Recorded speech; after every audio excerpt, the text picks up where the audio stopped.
और एक नई शिक्षा लेके आया हूँ। कहानी का शीर्षक है दयालुता और वचनबद्धता। दयालुता और वचनबद्धता से इंसान भगवान को भी बस में कर सकता है।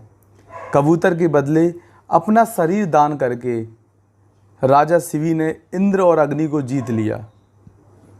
शिवी के धर्मपरायणता, उदारता, दयालुता और परोपकार की ख्याति स्वर्गलोक में भी पहुंच गई थी। इंद्र और अग्निदेव शिवी की प्रशंसा सुनने के बाद उनकी परीक्षा की योजना बनाई और राजा शिवी के गुणों को परखने के लिए अग्निदेव कबूतर बने और इंद्रदेव बाज। एक दिन राजा अपने दरबार में बैठे थे, तभी एक कबूतर उड़ता हुआ उनकी गोद में आ गिरा और अपनी रक्षा के लिए प्रार्थना करने लगा। कबूतर ने कहा, महाराज, आपकी उदारता और शरणागत पर दया की चर्चा पशु पक्षियों तक में होती है। मैं भी आपके राज्य में निवास करने के कारण आपकी प्रजा और अभी आपका शरणागत हूँ, कृपया मेरी रक्षा करें। शिवी ने कबूतर को निश्चिंत रहने का वचन दिया, कहा कि वह उसकी रक्षा हर हाल में करेंगे। राजा ने जैसे ही वचन दिया तभी वहाँ एक बाज आ पहुँचा और शिवी से कबूतर को वापस करने की मांग करने लगा। बाज ने कहा, महाराज, यह कबूतर मेरा आहार है और मैं अपने आहार का पीछा कर रहा था। मैंने इस पर प्रहार भी किए हैं। आप मुझे मेरा आहार वापस करें, आपकी बड़ी कृपा होगी।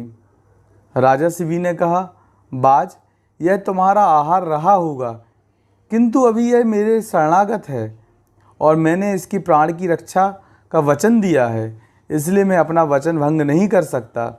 बाज ने कहा, महाराज, मैं भी आपके राज्य का रहने वाला पक्षी हूँ। विधाता ने मुझे शिकार करके अपना पेट भरने की व्यवस्था दी है। अगर आप कबूतर वापस नहीं करोगे तो आपको मुझे भूखा रखने का पाप लगेगा। जो राजा अपनी प्रजा का किसी कारण कष्ट देता है, उसके आहार का हरण करता है, उस राजा पर देवों की कृपा समाप्त हो जाती है और उसकी प्रजा को इसका दंड भोगना पड़ता है। आप यह पाप ना करें। शिवी ने कहा, तुम्हारी बातें सत्य हैं, किंतु मैं वचनबद्ध हूँ। शरणागत का अतीत मुझे ज्ञात नहीं था, इसलिए मैंने इसकी रक्षा का भार लिया है। इसके बदले मैं तुम्हें अन्न मास का प्रबंध करा सकता हूँ। बाज बोला, आप न्याय प्रिय हैं। मैं आहार प्राप्ति में स्वयं समर्थ हूँ। इसका प्रमाण आपकी गोद में बैठा कबूतर है। जो राजा अपनी प्रजा को आलसी और राजकीय पर आधारित बनाता है, वह राजा न्यायप्रिय नहीं। राजकोष आपकी व्यक्तिगत संपत्ति नहीं, प्रजा का अधिकार है। बाज की तर्कपूर्ण बातों से शिवी निरुत्तर होने लगे। उन्होंने कहा, बाज, राजकोष मेरी संपत्ति नहीं, किंतु प्रजा कल्याण में प्रयोग का अधिकार है। कबूतर मेरी प्रजा है, उसके कल्याण के लिए प्रयोग का अधिकार है। बाज और शिवी पे तर्क वितर्क चलता रहा। शिवी बाज के तर्कों के आगे झुक गए और उन्होंने बाज से ही रास्ता बताने का अनुरोध किया। बाज ने कहा, आप राजा हैं, मैं प्रजा को संतोषजनक पारितोषिक दीजिए। शिवी ने कहा, हर व्यक्ति को सबसे प्रिय उसके अपने शरीर का मांस होता है। मैं कबूतर के बदले अपने शरीर से मांस काट कर दे सकता हूँ। बाज इस पर सहमत हो गया। एक बड़े से तराजू एक पल्ले पर कबूतर को रखा गया और दूसरे पर राजा शिवी ने अपनी जंघा से काटकर मांस का एक बड़ा टुकड़ा रखा, लेकिन पल्ला हिला भी नहीं। शिवी अपने शरीर से मांस काट कर रखते गए, लेकिन पल्ला नहीं हिला। अंत में खून से लथपथ शिवी स्वयं उस तराजू पर बैठ गए। उनके बैठते ही पल्ला झुक गया और आकाश से फूलों की वर्षा होने लगी। इंद्र और अग्नि अपने वास्तविक रूप में आ गए। इंद्र ने शिवी का शरीर पहले जैसा कर दिया।